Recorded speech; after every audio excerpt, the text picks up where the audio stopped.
Hello students, this is the video lecture by Alamukarthi Neeraj Kumar. My dear 10th standard students, let us start our English lecture through this video. This is the textbook you need to purchase. If you are not having the hard copy, no worries, you can go to the official website www.ebalbharati.in and download the PDF form of the textbook. Kindly download the PDF form because the video ahead is based on the textbook. Let's start the lecture with the poem Where the Mind is Without Fear. But before we get into that, let's go back to our history when India was under British rule. During that tough time, many reformers, freedom fighters and great poets emerged to inspire the people of our country to fight for the freedom. This is one such kind of poem, Where the Mind is Without Fear, by the poet Sir Rabindranath-Tagore.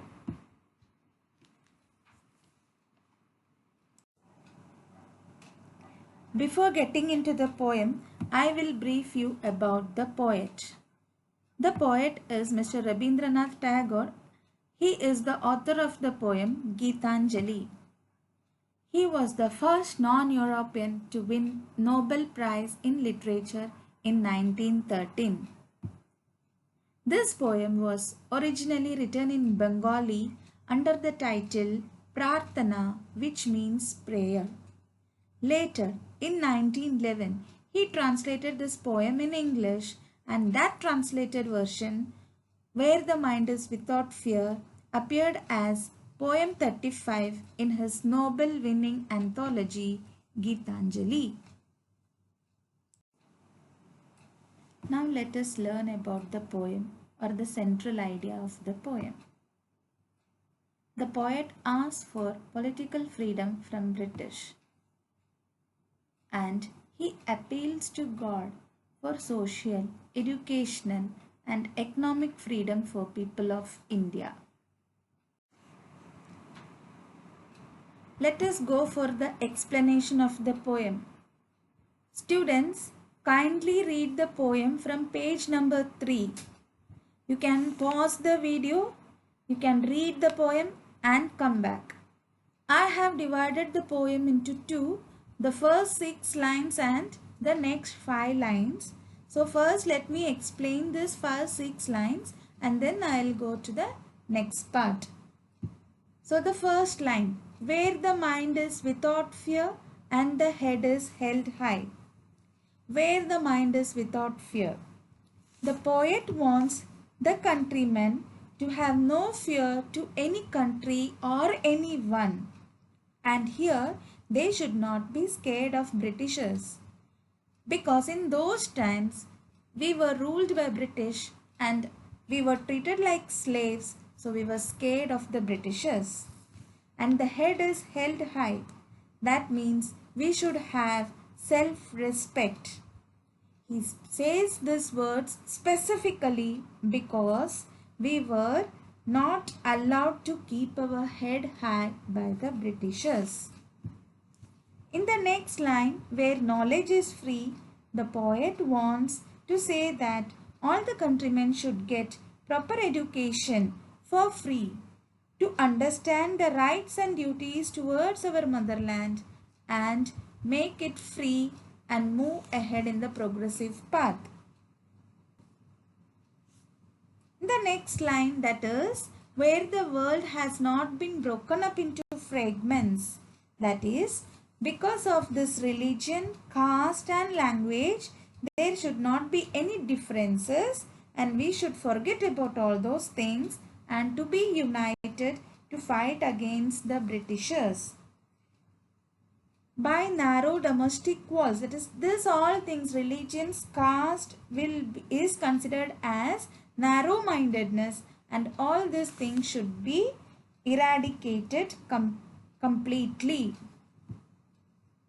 The next line, where the words come out from the depth of truth, the poet wants the people of our country to speak the truth from the depth of their heart, and they should be honest and sincere. Where tireless striving stretches its arms towards perfection.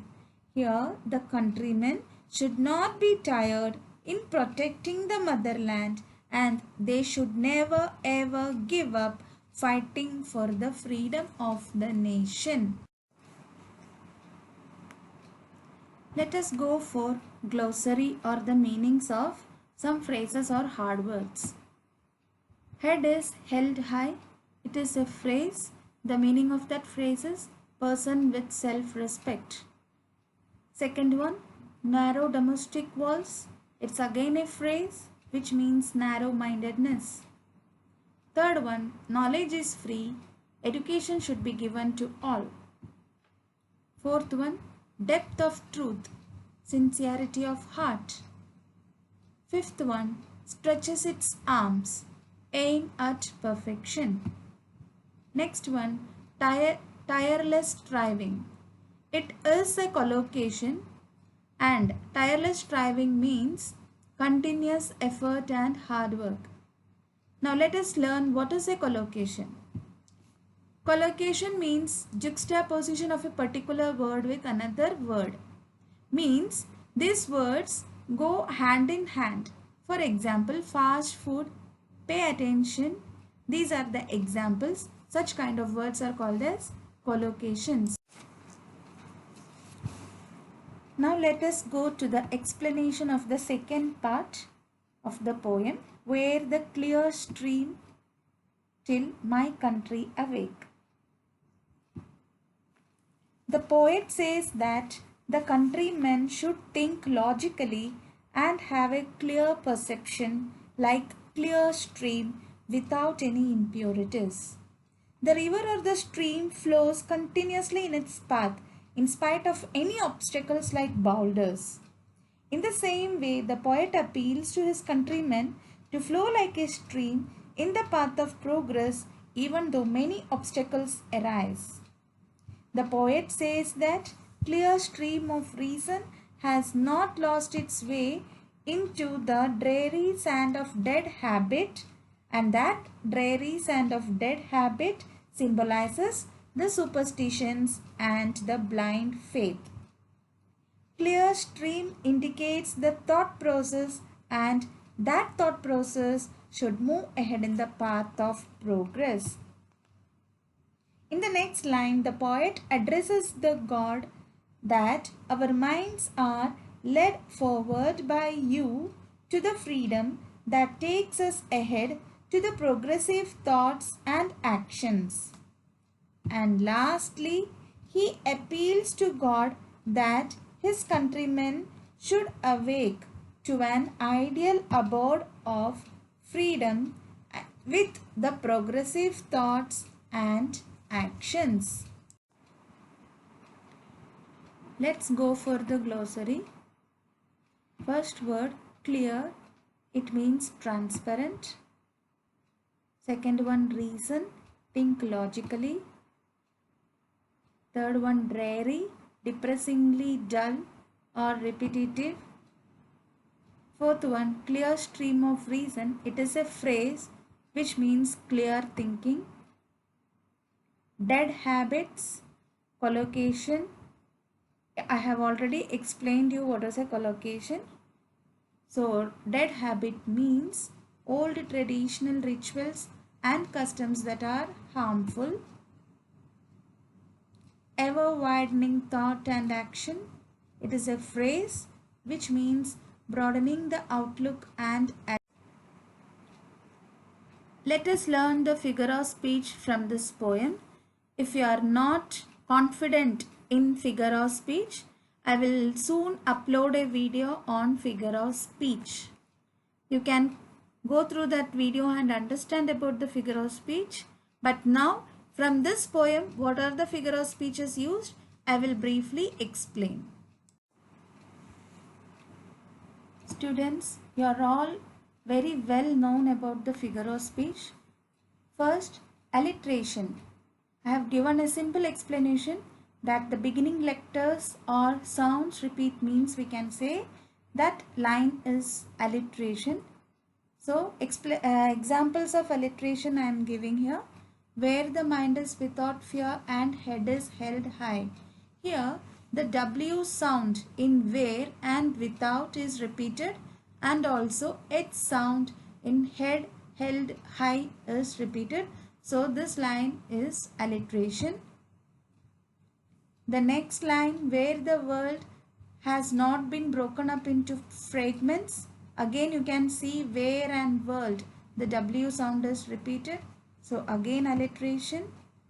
The third example of alliteration from this poem is where words come out from the depth of truth. Again, W sound of where and words is repeated. Fourth example, where tireless striving stretches its arms towards perfection. Striving and stretch, in that S sound or S sound is repeated. Next one, into the dreary desert sand of dead habit, where D sound in dreary, desert, dead is repeated. Now let us see the next figure of speech, personification. Personification means inanimate objects given the quality of animated objects. Where tireless striving stretches its arms towards perfection. In this line, striving is given the human ability of stretching the arms to reach perfection. The next line, where the clear stream of reason has not lost its way. Stream has been given the human quality of losing its way. So reasoning could be done by human beings only. Stream cannot do that. So the human quality is given to the stream. That is why it is personification here. The next line, let my country awake. Again here, country. It is not the living thing. It is given the human quality of awakening. Getting up also, even in thinking also. So, let my country awake is also an example for person. The next figure of speech, metaphor. Metaphor means indirect comparison. Where the clear stream of reason has not lost its way. Reason is indirectly compared to clear stream. So our reasoning should be as clear as the stream without any impurities. Into the dreary desert of dead habit. Dead habit means the old customs and rituals. They are compared to the desert land. Into that heaven of freedom, my father, let my country awake. Free country has been indirectly compared to heaven. Now, let us go into the important part, the appreciation of the poem. It is very important because it is a compulsory question that you have to attempt in the question paper. Appreciation means critical appreciation. That is, you need to analyze the poem, read it and give an opinion according to your mind, which is sensitive and intelligent. Means you have to give the review of the poem. It should address the content and its form. Now, what is content? Content means the central idea of the poem, the implied meaning inside the poem, or totally what is the poem about, or what is it dealing about, which time this poem had been created. These all things could come under the content. Form means to write a poem, what are the literary techniques used by the poet, or the tone, rhyme scheme, figure of speech, and why you like and dislike the poem. All these things will come under the form. And appreciation of the poem, it should be written in paragraph and not in the point wise. Now I shall tell you how to write the appreciation of the poem. Appreciation of the poem is the compulsory question that you have to attempt. So the way how to write is, first you need to mention the title. You have to write appreciation in paragraph. So you can start, the title of the poem is so and so. Here it is, where the mind is without fear. It will be given in the extract. So just you need to write it. You have to specify the poet, and if you know about something about the poet, that is for example our Rabindranath Tagore, you can write he has written the poem Gitanjali and he got Nobel Prize in 1913. These 2 points you can mention here. The rhyme scheme of the poem you need to mention. Here it is, there is no rhyme scheme, so it is free verse. One favorite line you can choose and why you liked that line. 1 or 2 lines you can choose if you want, and you can write why you like those lines. The theme or the central idea of the poem. So here the theme is to awaken the countrymen to attain freedom and go towards progress. That is the central idea, and it is a prayer type. So that also you have to mention. Then next is figure of speech. You can write 2 examples of figure of speech and 2 lines that specify that figure of speech in the poem. Then the special features. What is the type of the language? What is the implied meaning? All those things you can write in this. Then you can write whether you liked or disliked the poem. That is also important, and why you liked and disliked. 1 or 2 points you can write. So totally it will be in a paragraph of about 10 to 12 lines. It is important for 5 marks. Now after listening to the explanations, you may be wondering why this poem is given to study at present. Because we are no more under British rule. But children, this poem holds relevance even in these modern times, as it motivates and inspires us, because we still are facing many challenges in making our country a perfect nation. This poem is to awaken nationalism within each and every Indian, especially children of today. You people are the tomorrow's future. Since this is a prayer, and you students to get motivated and inspired for your boards and future life, this poem is included in this 10th standard curriculum. Hope you liked my video. Don't forget to subscribe my channel and like it, as I will be uploading more videos and grammar topics and also 10th standard lessons. If you have any doubt, ask me in comment section so that I can reply to you. Thank you and have a great year ahead.